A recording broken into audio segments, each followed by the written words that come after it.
Os que nos acompanham pela TV da Assembleia, pela Rádio Digital, aqui presentes na tarde desta quarta-feira. Queria aqui debater, anunciar, informar uma atividade que nós tivemos na cidade de Belo Horizonte, Minas Gerais, na última segunda-feira, antes de ontem. Viajamos a Minas Gerais, a convite da Comissão de Direitos Humanos daquela Assembleia, mais precisamente do deputado Sargento Rodrigues, deputado estadual em Minas Gerais, e membro da Comissão de Direitos Humanos, onde tivemos a audiência pública desta comissão, que é presidida pelo deputado Durval Ângelo, deputado Pedro Baldiceira. Vossa Excelência deve conhecê-lo, deputado Durval Ângelo, do estado de Minas Gerais, do Partido dos Trabalhadores, presidente da Comissão de Direitos Humanos há 4 mandatos, né? E a gente fez um debate lá com vários, inclusive com uma posição bastante parecida com a de Vossa Excelência, né, com trabalho também nas diversas pastorais, né, sociais no estado de Minas Gerais.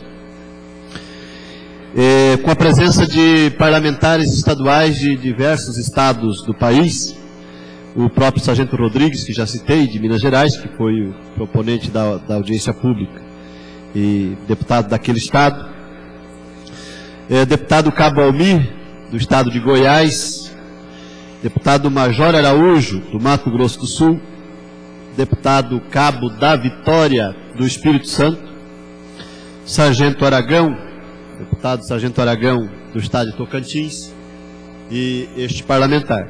Éramos os deputados de fora, todos eles militares estaduais nos seus estados.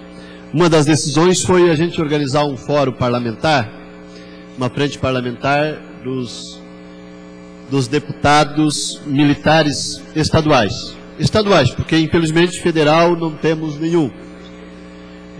Mas estaduais somos quase 2 dezenas em todo o Brasil.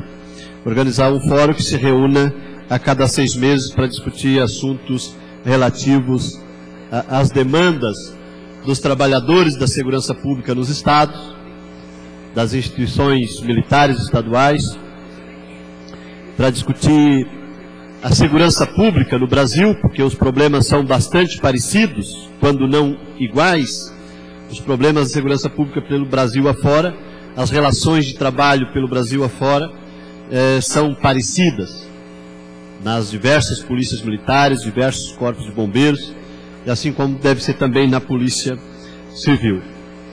Na pauta dessa audiência pública, jornada de trabalho para os policiais e bombeiros militares.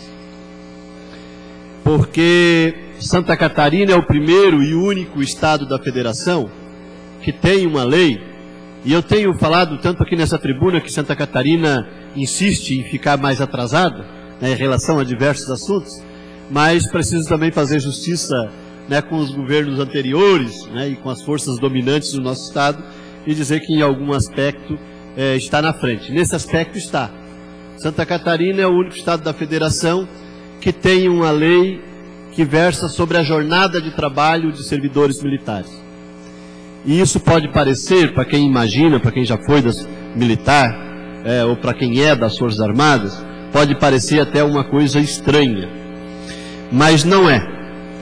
Porque, diferente das Forças Armadas, as polícias militares e os corpos de bombeiros, ele exerce uma função pública, um serviço público essencial, realizado de forma regular, periódica, sistemática, permanente.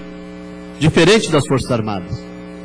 As Forças Armadas é treinamento, manutenção das instituições e estar pronto para, em condições de, no caso de uma necessidade, de uma agressão externa, outro episódio de relevante importância que exerça, que requeira a presença das Forças Armadas.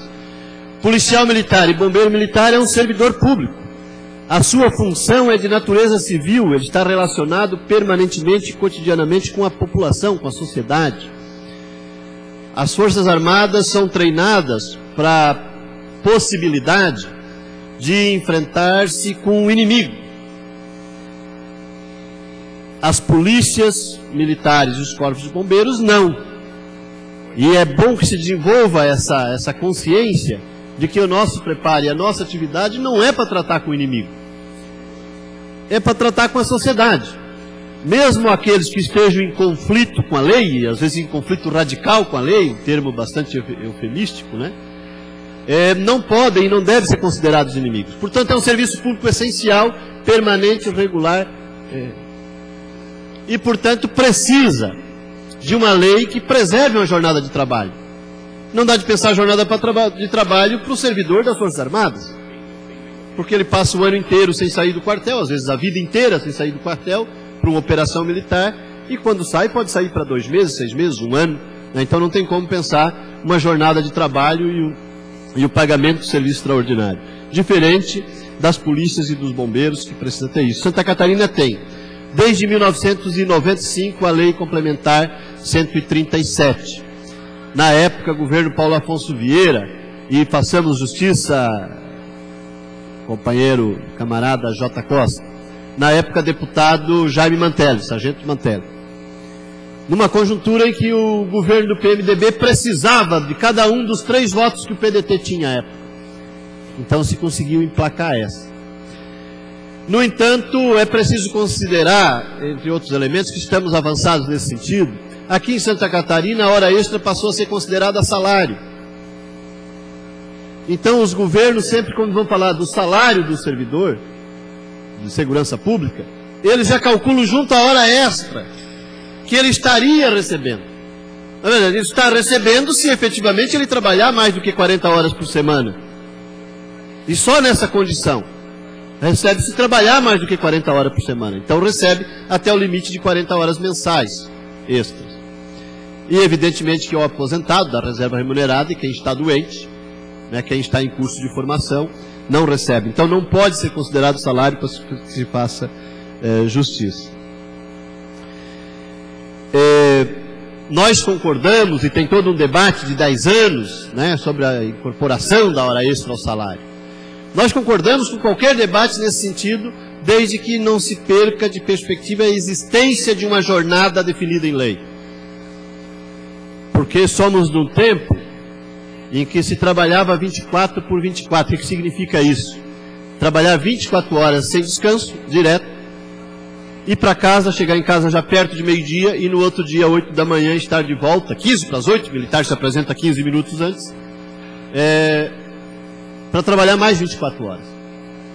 É a apelidada deputado Reno Caramori, de 24 por daqui a pouco. Né? Dá tempo mal e mal de ir em casa, ver os filhos, pegar uma roupa limpa, né? E voltar a trabalhar. Quando dá, quando não tem nada de excepcional. Então, é preciso manter a definição de uma jornada de trabalho, 40 horas semanais é a jornada regular dos servidores públicos em geral no Brasil. Então a gente depende disso. E qualquer outra política, de outra forma de compensação, todo mundo de acordo. Inclusive em incorporar os valores da hora extra. E definir uma escala padrão ou escalas padrões para os militares estaduais. Mas no dia de folga, porque os governos não contratam o efetivo suficientemente necessário, então acaba tirando do coro daqueles que estão. Como é um serviço regular, o extraordinário se torna permanente. Todos os dias tem a necessidade de mais serviço e acaba tirando da saúde, do esforço físico desses trabalhadores. O companheiro Aragão, de Tocantins, faz um cálculo, né, Jota, em que mostra que, em comparação com o servidor não militar, os militares trabalham 45 anos, proporcional a 45 anos, quantidade de horas de trabalho, num período num tempo de serviço de 30 anos. Eu entrando na Polícia Militar ou no Corpo de Bombeiro, um colega da mesma idade entrando no mesmo dia em qualquer outra instituição pública, quando nós fizermos 30 anos de serviço, eu trabalhei 30% a mais do que ele em horas de trabalho. Então esses elementos precisam ser refletidos também. Mas essa audiência pública não discutiu só isso, discutiu outros elementos da caserna, como os regulamentos disciplinares, a condição de militar, a anistia aos militares punidos, e pediria mais 30 segundos. Mais 30 segundos, senhor deputado. Muito obrigado, deputado. Essa audiência pública da Comissão de Direitos Humanos da Assembleia Legislativa do Estado de Minas Gerais discutiu outros assuntos dos direitos humanos dos servidores militares estaduais e a necessidade de mudança nos regulamentos, e daí Minas Gerais está muito mais avançada do que nós, e inclusive o cumprimento da lei da anistia, lei federal, que o Estado de Santa Catarina insiste em não cumprir já desde o ano passado. E isso vai chegar assinado para o governador daqui uns dias, esse pleito. Obrigado, senhor deputado. Próximo orador, deputado Dirceu Dresch. Vossa Excelência terá o espaço de